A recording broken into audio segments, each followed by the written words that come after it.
Luciana. Boa noite. Pessoal, como é de praxe, né? Queria que vocês ligassem a câmera aí para poder receber a nossa palestrante e amiga convidada, Luciana. Vocês podem ligar a câmera um pouquinho para recebê-la. Eita! Professora, Essa barba de respeito aí. tá crescendo. Caiu aqui, né? Aparecida, Luan, Camila. Teu irmão vai ligar a câmera não, Rafael? Ele não gosta, não. Gosta não, né? Pessoal, estamos recebendo aqui a Luiz Felipe. O Gabriel também deve estar abrindo. Estamos recebendo aqui agora a grande amiga que eu tenho, né? De muitos anos. A gente é amigo, não é? A gente é amigo desde 2008, quando a gente fez mestrado e eu fiz quase o doutorado. Ela fez o doutorado. Eu fui da turma dela de doutorado e a gente estudou muito junto, muito. Quando a gente fazia mestrado, o mesmo objeto matemático meu era o dela, só que ela tinha um foco em um, eu tinha outro foco, né? Ela trabalhou com simetria, eu trabalhei também com simetria, e a gente estudava simetria, a gente fez muitas descobertas com simetria, né? Que a gente foi, caramba, esse objeto matemático não é só na perspectiva geométrica, né? Algébrica também ela aparece, então a gente discutiu bastante isso. E aí ela fez um trabalho maravilhoso, um dia vocês precisam conhecer o trabalho dela, né? A tese dela, a dissertação. Eu, uma vez conversando com ela, ela entende bastante de arte. Caramba, meu irmão, vocês que gostam dessa discussão mais intelectual, eu não imaginava o quanto era interessante, né, esse conhecimento sobre arte. E ela falava para mim, eu ficava bem assim, bem encantado, né? Caramba, eu quero também conhecer um pouquinho sobre isso, né?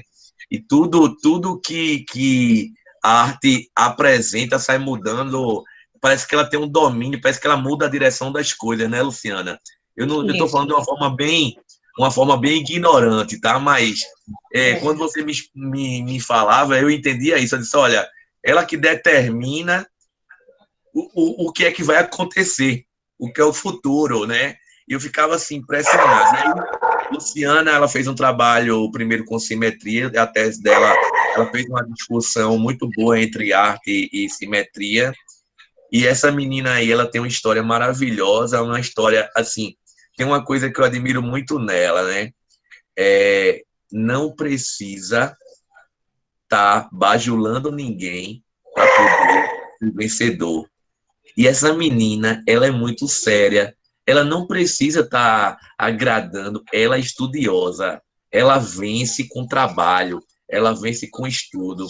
E assim, eu fico muito orgulhoso de ter uma amiga assim, né, que vence, que não precisa estar agradando, que não precisa estar fazendo, não. Ela é séria, é na dela, vai, tudo pedir para ela trabalhar, vai, ela não rejeita convite, é uma menina assim, de coração tremendo. Vocês vão aprender muito com ela hoje, né? Eu estou aqui já com meu caderno aqui de anotações para aprender também. Essa disciplina, Luciana, é uma disciplina de didática, onde a gente está trazendo aqui várias teorias ou modelos teóricos, né? Você vai também falar da sua, para que os alunos, enquanto estão na graduação, eles conheçam, até estava conversando com eles agora, o que é que eles se identificaram mais e menos, eles gostaram de vários, a gente trouxe aqui várias pessoas para falar, teoria dos campos conceituais, trouxe teoria das situações didáticas, trouxe a TAD, transposição didática, enfim, várias. E aí você vai trazer mais uma hoje, e eles vão ver o que é que eles vão utilizar como ferramenta para o TCC, para o mestrado, para o doutorado. Então, eles estão tendo uma grande oportunidade aí de estar em contato com você e com os outros também que já passaram por aqui, para poder aprender mais. Então, aí, estamos aí com a doutora Luciana, né, uma grande amiga, grande pessoa, grande tudo. Muito obrigado por aceitar esse convite, né? Não tenho nem... As palavras são pequenas para agradecer. Espero que você se sinta em casa. Eu quero que você também diga como é que vai ser sua dinâmica, se você quer apresentar toda a sua palestra e no final as pessoas vão anotando e no final perguntam, ou se as pessoas podem ficar perguntando durante a a sua palestra. Tem muita gente que veio aqui, falou que poderia perguntar, e também teve gente que disse que prefere que as perguntas surgissem no final. Fique à vontade, seja muito bem-vinda e obrigado mais uma vez por tudo, e agora é com você, tá bom? Muito bom trabalho. Primeiro, obrigada. Boa noite a todos, né? Eu espero que hoje seja um momento muito bom. E obrigada, Diógenes. Obrigada pelas palavras, pelos adjetivos que você colocou. Você é muito generoso, né? De fato, a gente faz muito tempo que nós somos amigos e pretendo continuar com a amizade por muito e muito tempo, né? E assim, é um prazer muito grande estar aqui, porque eu gosto de discutir sobre esse tema. Deixa eu explicar para vocês uma coisa.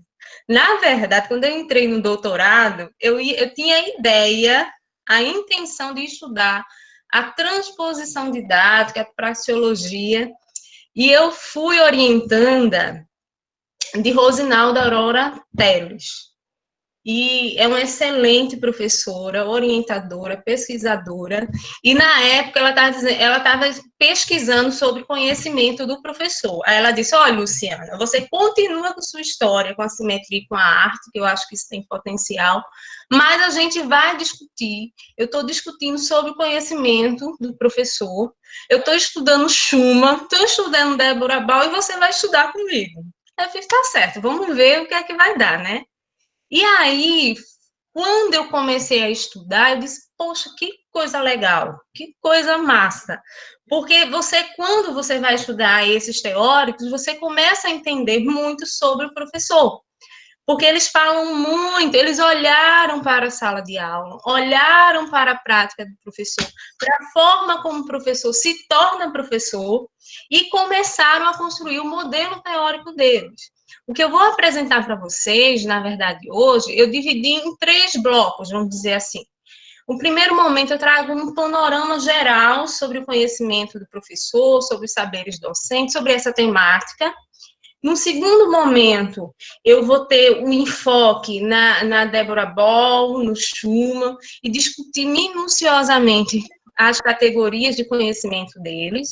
E no último momento, né, eu trago também que é o momento em que eu vou trazer o meu construto da tese, né? A Rosinalda fala muito, construto da tese, Luciano, que você trouxe de fato de contribuição, o seu achado e aquilo que eu consegui colaborar com a teoria, né? Então, eu estruturei mais ou menos dessa forma. Vocês fiquem à vontade para perguntar. Eu acho que fica mais gostosa a conversa quando você para e o outro lhe questiona e você consegue discutir, né? Então, podem perguntar à vontade, podem escrevendo aqui nos comentários. Diógenes pode ler quando quiser. Vocês também podem parar, abrir o microfone e falar. Vocês vão ter a companhia do cachorro do vizinho e do vizinho, né? Porque aí eu não tenho como evitar. Então, volta e meia vai ter um latido, vai ter o vizinho batendo na porta, porque há proximidade muito grande das casas, né? Mas, assim, fiquem à vontade, eu espero que esse momento seja muito bom. Eu gosto muito de discutir esse tema. E posso começar? Pode sim, fica à vontade. Pronto. E deixa eu vir para aqui para a apresentação. Janela, eu vou começar a compartilhar. Agora eu vou deixar de ver vocês, viu? Se quiser tirar a câmera, fique à vontade. Só tá tudo, Diógenes, com câmera aberta. A aluna adora a câmera fechada, né? Então, vou começar, gente. Então, conhecimento profissional e suas interseções. Eu coloquei interseções porque tem a ver com o meu construto, né? Então, vejam só. O caminho a trilhar é mais ou menos assim, a gente vai discutir a problemática da profissionalização docente, né? Depois a gente vai discutir as categorias do conhecimento do professor, segundo Luiz Schumann, o domínio do conhecimento, segundo Débora Bal, e aí eu vou trazer alguns desafios. Na verdade, esses desafios eu reorganizei, eles vão estar durante a discussão das categorias. Então, vamos para a problemática da profissionalização do professor, né? Quando a gente pensa na profissionalização do professor, a gente tem um marco, vamos estabelecer um recorte temporal. Na década de 60, principalmente lá nos Estados Unidos, né? Lá nos Estados Unidos, onde está aquela confusão danada na atualidade, se tinha um programa que era chamado de Processos e Produtos. E o que era esse programa Processos e Produtos?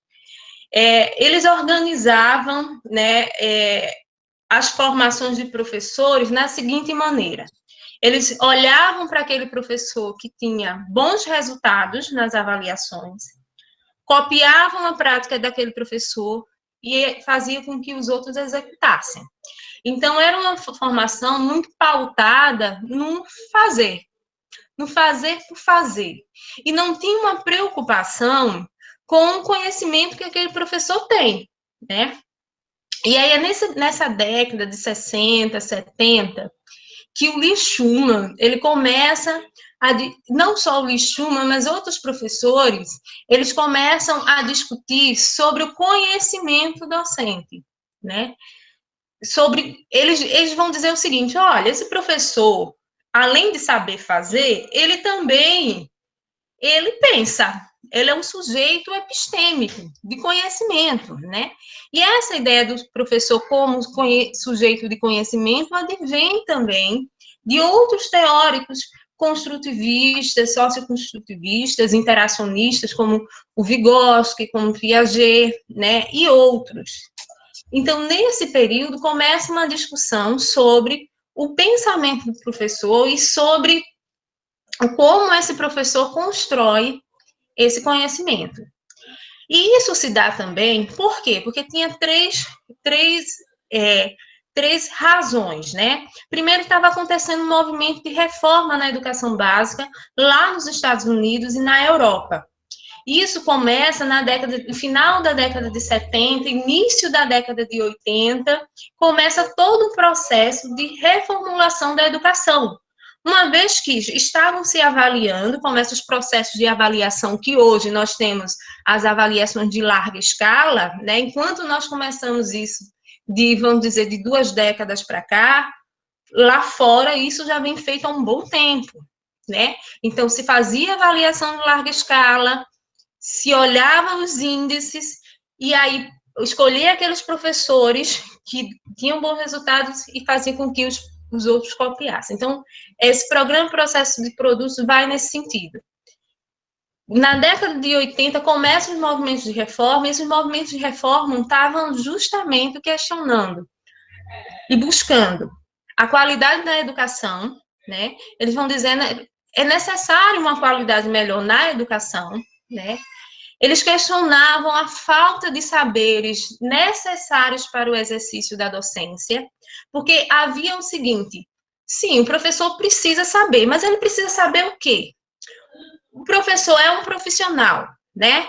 Então, quais são os saberes que fazem a base desse profissional, desse conhecimento profissional? Porque qualquer profissão, por exemplo, o direito, você tem um corpus de conhecimento que o advogado, o jurista, ele precisa ter domínio para se tornar um profissional, né? Se você vai na medicina, também tem um corpus de conhecimento muito grande que o médico precisa ter para se tornar profissional. E o professor, que saberes são esses, né? E aí também começa essa reivindicação do status profissional, porque até então, e talvez hoje, muito se questiona isso, que o professor, ele não é considerado um profissional, justamente porque não se sabia qual é a base do conhecimento desse professor, né? Quais são os conhecimentos que compõem a formação do professor.